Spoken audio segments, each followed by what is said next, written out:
নমস্কাৰ এই মুহূৰ্তত জনাইছো অসমৰ প্ৰত্যেকগৰাকী জনসাধাৰণৰ বাবে কেইবাটা গুৰুত্বপূৰ্ণ খবৰ। আজি হৈছে 8 ফেব্ৰুৱাৰী। আজিৰ দিনটোতে অসমৰ লগতে ভাৰতবৰ্ষৰ বিভিন্ন প্ৰান্তৰ পৰা কেইবাটা গুৰুত্বপূৰ্ণ খবৰ যুগুত কৰা হৈছে। এই মুহূৰ্তত জনাইছো আজিৰ প্ৰথমটো খবৰ। আজিৰ প্ৰথমটো খবৰেই ৰাজ্যবাসীৰ বাবে এটা ডাঙৰ খবৰ। আগন্তুক 5 বছৰত কেনেকুৱা হ'ব ভাৰতবৰ্ষ? শীঘ্ৰেই আহি আছে মোদী 3.0 আৰু আগন্তুক 5 বছৰৰ বাবে দেশৰ প্ৰধানমন্ত্ৰী নৰেন্দ্ৰ মোদীৰ এক ডাঙৰ ঘোষণা। দুখীয়া মধ্যবিত্তৰ বাবে বহু সুবিধা মুকলি কৰিব মোদীয়ে আৰু 5 বছৰৰ ভিতৰত দেশত চলিব বুলেট ট্ৰেইন। কেইবাটা বৃহৎ ঘোষণা কৰিছে দেশৰ প্ৰধানমন্ত্ৰীগৰাকীয়ে আৰু শীঘ্ৰেই আৰম্ভ হ'বলৈ গৈ আছে মোদী 3.0 আৰু তৃতীয়বাৰ প্ৰধানমন্ত্ৰী হ'বলৈ মোৰ বেছি দিন নাই। এয়া প্ৰধানমন্ত্ৰীগৰাকীৰ মন্তব্য। আৰু আৰ্টিফিচিয়েল ইণ্টেলিজেন্সৰ ব্যৱহাৰ হ'ব সৰ্বাধিক ভাৰতত আৰু মোৰ তৃতীয়টো কাৰ্যকালত উন্নতিৰ শিখৰত থাকিব ভাৰতবৰ্ষ আৰু 5 বছৰত সৰ্বশক্তিৰে উন্নতিৰ জখলাত ভাৰতক লৈ যাম বুলি প্ৰধানমন্ত্ৰীগৰাকীয়ে মন্তব্য কৰে আৰু দেশত দুখীয়া হাৰ বৃদ্ধি নোহোৱাৰ বাবে বছৰি 5 লাখ টকা প্ৰদান কৰি আহিছ। আগন্তুক 5 বছৰৰ বাবে মোদীৰ ডাঙৰ ঘোষণা। কেনেকুৱা হ'ব ভাৰতবৰ্ষ? দুখীয়া মধ্যবিত্তৰ বাবে বহু সুবিধা মুকলি কৰিব মোদীয়ে আৰু শীঘ্ৰে আৰম্ভ হ'বলৈ গৈ আছে মোদী 3.0। চৰকাৰী ঘৰৰ বাবে আবেদন প্ৰক্ৰিয়া আৰম্ভ। 2024 বৰ্ষৰ প্ৰধানমন্ত্ৰী আৱাস যোজনাৰ বাবে আজিয়ে কৰক আপুনি আবেদন। আৰু কোনে কোনে আবেদন কৰিব পাৰিব এই চৰকাৰী ঘৰৰ বাবে? ক'ত আৰু কিদৰে কৰিব আপুনি আবেদন আৰু আবেদনৰ বাবে কি কি নথিপত্ৰৰ প্ৰয়োজন হ'ব আপোনাক? আবেদনকাৰীৰ থাকিব নালাগিব পকী ঘৰ আৰু দৰিদ্ৰ সীমাৰেখাৰ তলত বাস কৰা প্ৰতিগৰাকী লোকেই কৰিব পাৰিব এই আবেদন আৰু 3-চকীয়া বা 4-চকীয়া বাহনৰ গৰাকীয়ে নাপাব চৰকাৰী গৃহ আৰু পৰিয়ালত থাকিব নালাগিব কোনো ধৰণৰ চৰকাৰী চাকৰি।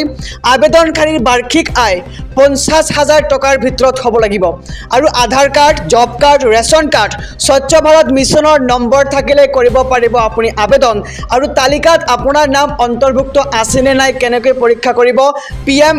PMAY অফিচিয়েল ৱেবছাইট https://pmmis.gov.in/ত আপুনি যাওক আৰু আপোনাৰ আধাৰ কাৰ্ডৰ সৈতে লিংক থকা নম্বৰেৰে সন্ধান কৰক আপোনাৰ নাম আৰু ৱেবছাইটৰ হোম পেজত থকা চাৰ্চ বেনিফিচিয়াৰী লিষ্টত ক্লিক কৰক আৰু তাৰ পিছত আপোনাৰ মোবাইল নম্বৰ দিব লাগিব। ইয়াৰ পিছত আপুনি চেণ্ড OTPত ক্লিক কৰক আৰু ৰেজিষ্টাৰ মোবাইল নম্বৰ লৈ OTP যোৱাৰ পিছত সন্নিৱিষ্ট কৰক আৰু ইয়াৰ পিছতে আপুনি চাব পাৰিব আপোনাৰ নাম হিতাধিকাৰীৰ তালিকাত আছেনে নাই। লোকসভা নিৰ্বাচনৰ পূৰ্বে প্ৰকাশ পালে ভোটাৰ তালিকা। নতুন তালিকাৰ পৰা কৰ্তন হৈছে বহু ভোটাৰৰ নাম। আপোনাৰ নাম এই তালিকাত আছেনে? আজিয়ে কৰক পৰীক্ষা। কিন্তু কেনেদৰে কৰিব পৰীক্ষা সবিশেষ জনাই যাম।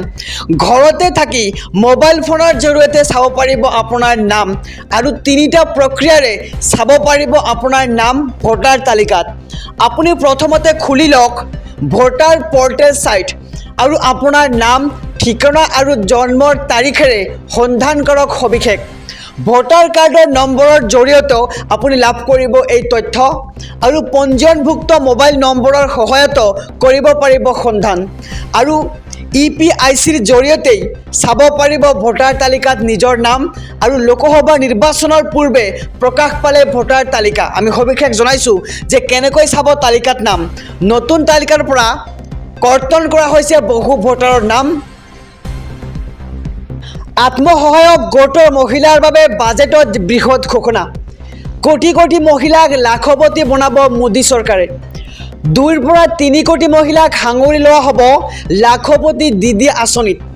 মহিলাক আত্মনিৰ্ভৰশীল কৰাৰ বাবে এই বৃহৎ সিদ্ধান্ত। বাজেটত বিত্তমন্ত্ৰী নিৰ্মলা সীতাৰমণৰ এই বৃহৎ ঘোষণা আৰু আত্মসহায়ক গোটৰ মহিলাৰ বাবে বাজেটত বৃহৎ ঘোষণা কৰা হৈছে। তেওঁলোকক বনাব লাখপতি বাইদেউ আৰু কোটি কোটি মহিলাক লাখপতি বনাব এইবাৰ মোদী চৰকাৰে। 2ৰ পৰা 3 কোটি মহিলাক সাঙুৰি লোৱা হ'ব লাখপতি দিদি নামৰ আঁচনিখনত।